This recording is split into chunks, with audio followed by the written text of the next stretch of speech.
Hello hello, स्वागत है gate alive 9 के धमाकेदार दुनिया में, जहां हर कहानी है मजेदार, थोड़ी जादुई और पूरी दिलचस्प। तो बांधिए अपनी कल्पना की बेल्ट और चलिए उड़ जाते हैं आज की कहानी के साथ। प्राचीन भारत की समृद्ध सांस्कृतिक विरासत में कई ऐसे रहस्य छुपे हैं जो समय के साथ और भी गहरे होते गए हैं। इन्हीं में से एक कथा है राजा इंद्रद्युम्न और भगवान जगन्नाथ की, जो श्रद्धा, समर्पण और अद्भुत आस्था की मिसाल है। इस कथा का उल्लेख पुराणों में मिलता है और यह ओडिशा के पुरी स्थित जगन्नाथ मंदिर की स्थापना से जुड़ी हुई है। चलिए इस अद्भुत दास्तान की यात्रा पर चलते हैं, जिसमें न केवल भक्ति की गहराई है बल्कि इतिहास, चमत्कार और दिव्यता का अद्भुत संगम भी है। राजा इंद्रद्युम्न मलवा प्रदेश के एक महान राजा थे। उनका शासन पूरी प्रजा के लिए कल्याणकारी था, लेकिन उनके मन में हमेशा एक इच्छा थी, ऐसा कोई कार्य करना जिससे उनका नाम युगों युगों तक अमर हो जाए। वे गहरे धार्मिक विचारों वाले थे और ईश्वर की सेवा में विलीन रहते थे। एक दिन उन्होंने यह संकल्प लिया कि वे पृथ्वी पर भगवान विष्णु के स्वरूप की स्थापना करेंगे। एक ऐसा मंदिर बनाएंगे जो समस्त मानवता के लिए आस्था का केंद्र बनेगा। एक रात राजा इंद्रद्युम्न को स्वप्न में भगवान विष्णु के दर्शन हुए। भगवान ने उन्हें आदेश दिया कि वे नीलाचल पर्वत पर जाकर उनके एक अनोखे स्वरूप की प्रतिमा बनवाएं, जिसे जगन्नाथ कहा जाएगा। स्वप्न से जागने के बाद राजा ने अपने मंत्रियों और पुरोहितों को बुलाया और उन्हें अपने संकल्प के बारे में बताया। सभी ने इसे एक पवित्र कार्य मानकर उनका समर्थन किया। राजा ने पुरी की ओर प्रस्थान किया, लेकिन रास्ता कठिनाइयों से भरा था। जंगल, पहाड़ और अनजानी जगह पार करते हुए वे नीलाचल पर्वत पर पहुंचे।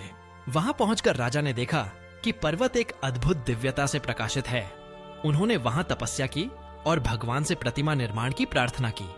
अनेक वर्षों तक तपस्या करने के बाद एक दिन आकाशवाणी हुई, यहाँ समुद्र के किनारे एक दिव्य काष्ठ बहकर आएगा, उसी से मेरी प्रतिमा बनवाओ। राजा ने तट पर जाकर प्रतीक्षा शुरू की। कई दिन बीत गए, परंतु कोई काष्ठ नहीं मिला। तब उन्होंने अपनी तपस्या और अधिक कठोर कर दी। अंततः एक रात समुद्र की लहरों के साथ एक विशाल नीम का लकड़ी का तना बहकर आया। राजा के हर्ष का ठिकाना नहीं रहा। उन्होंने उसे उठवाकर अपने महल में रखवा लिया। अब प्रतिमा निर्माण का प्रश्न था। राजा ने अपने राज्य के सर्वश्रेष्ठ शिल्पियों को बुलाया, लेकिन कोई भी उस लकड़ी को छूते ही बेहोश हो जाता। सभी ने यह मान लिया कि यह कोई अलौकिक लकड़ी है, जिसे साधारण व्यक्ति नहीं तराश सकता। तभी वहां एक वृद्ध रहस्यमयी पुरुष आए, जिनका नाम विश्वकर्मा बताया जाता है। उन्होंने कहा, मैं प्रतिमा बनाऊंगा, लेकिन एक शर्त है, जब तक मैं कार्य कर रहा हूं कोई भी मेरे कक्ष का द्वार नहीं खोलेगा। राजा ने सहर्ष यह शर्त स्वीकार कर ली। विश्वकर्मा ने कक्ष में प्रवेश किया और दरवाजा बंद कर लिया। दिन बीतते गए, बाहर से कोई आवाज नहीं आई। 21 दिन बीत जाने के बाद रानी ने चिंता में राजा से कहा, कहीं हमारे शिल्पकार की मृत्यु तो नहीं हो गई। राजा की चिंता बढ़ गई और उन्होंने कक्ष का द्वार खोल दिया। भीतर देखा तो विश्वकर्मा अदृश्य हो गए थे और प्रतिमाएं अधूरी स्थिति में थीं। भगवान जगन्नाथ, उनके भाई बलभद्र और बहन सुभद्रा की प्रतिमाएं बिना हाथ पैर के थीं, लेकिन मुखमंडल अत्यंत दिव्य और आकर्षक था। राजा दुखी थे कि प्रतिमाएं अधूरी रह गईं, लेकिन तभी आकाशवाणी हुई, हे इंद्रद्युम्न, यही मेरा स्वरूप है। मेरी यही इच्छा थी कि मैं ऐसे रूप में इस धरा पर पूजित रहूं। राजा ने श्रद्धा के साथ उन प्रतिमाओं की स्थापना की और भव्य मंदिर का निर्माण करवाया। पुरी में जगन्नाथ मंदिर का निर्माण हुआ, जो आज भी श्रद्धालुओं का सबसे बड़ा तीर्थ स्थल है। भगवान जगन्नाथ की प्रतिमा का रूप असाधारण है, बिना हाथ पैर के, लेकिन भक्ति का सर्वोच्च प्रतीक है। इस मंदिर की स्थापना के बाद राजा इंद्रद्युम्न ने रथ यात्रा का आयोजन किया। हर वर्ष यह रथ यात्रा पुरी में बड़े धूमधाम से मनाई जाती है। लाखों भक्त भगवान जगन्नाथ, बलभद्र और सुभद्रा की प्रतिमाओं को विशाल रथों में बैठाकर नगर भ्रमण कराते हैं।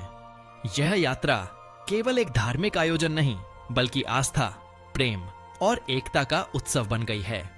कहते हैं, इस यात्रा में भगवान स्वयं अपने भक्तों के बीच आते हैं, सबको अपने सान्निध्य का अनुभव कराते हैं। राजा इंद्रद्युम्न की भक्ति और समर्पण की यह कथा हमें यह सिखाती है कि सच्ची आस्था में संकल्प, त्याग और ईश्वर के प्रति समर्पण की भावना सबसे महत्वपूर्ण है। भगवान जगन्नाथ का रूप इस बात का प्रतीक है कि ईश्वर का सौंदर्य बाहरी नहीं बल्कि आंतरिक है। उनकी अधूरी प्रतिमाएं भी पूर्णता की ओर संकेत करती हैं। सच्ची भक्ति में रूप रंग का महत्व नहीं, दिल की पवित्रता ही सबसे बड़ी चीज है।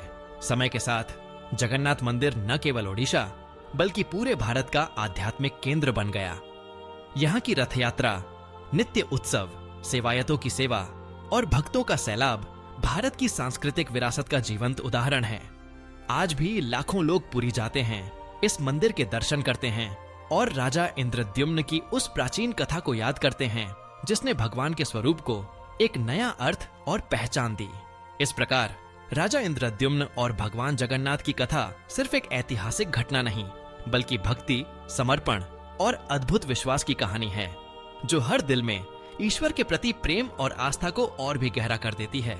आज की वीडियो बस यहीं तक थी, लेकिन ज्ञान, हंसी और जिज्ञासा कभी खत्म नहीं होती। तो चलते हैं एक नई खोज की ओर, एक नई सोच की ओर। अगर आप साथ हैं तो हर वीडियो एक नई उड़ान है। सब्सक्राइब जरूर करना और कमेंट में बताओ अगली उड़ान कहां तक ले जाए आपको। कंटेंट नहीं, कनेक्शन बनाते हैं। हम हैं गेट अलाइव 9। मस्त रहिए।